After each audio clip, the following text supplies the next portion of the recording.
So today I'm going to do a quick request on how to draw a nose.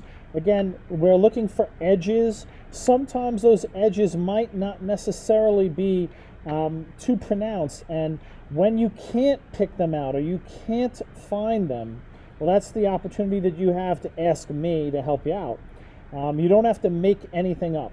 If you can't see it, that's an opportunity to ask me. What I'm going to tell you is this edge right here where my mouse is going over is the edge of the nostril. And what I want to do is I want to kind of figure out in this box how far does that nostril come in. And if I place my arrow right there, you're going to see that this part of the line segment is longer than that part. So it's a little bit to the left of center.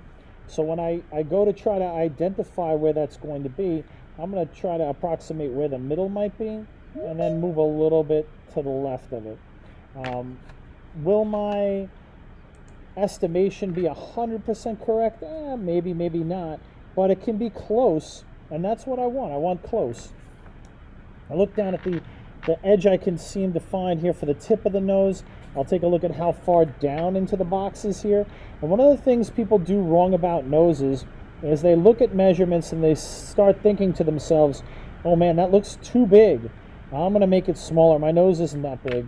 Well, your nose is what your nose is. The boxes, the squares that I've given you are fixed. So trust how big those areas, those edges appear to be in those squares. And if you get those correct, ultimately it will look like you. The nose will look bigger than it does in real life, mostly because we need shading to make it look a little bit smaller. If you've ever heard the sort of, I guess, fashion tip that wearing dark colors or wearing black makes you look skinnier, well, it's true. You can imagine drawing your nose with no shading is an awful lot like just wearing white. It'll make you appear to be a little bit bigger. Adding the shading to this later on is what's going to make it look a little bit smaller.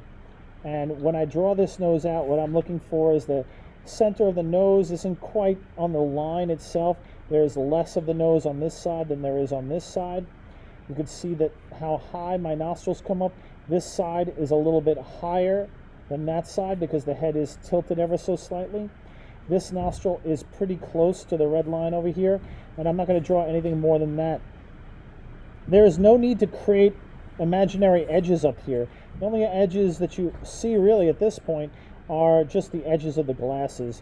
I'm not going to go too far into that because I've already demoed how to draw glasses, but just to give you a little frame of mind on how to finish something like this, this is what we're talking about. But the nose, that's really all it should look like.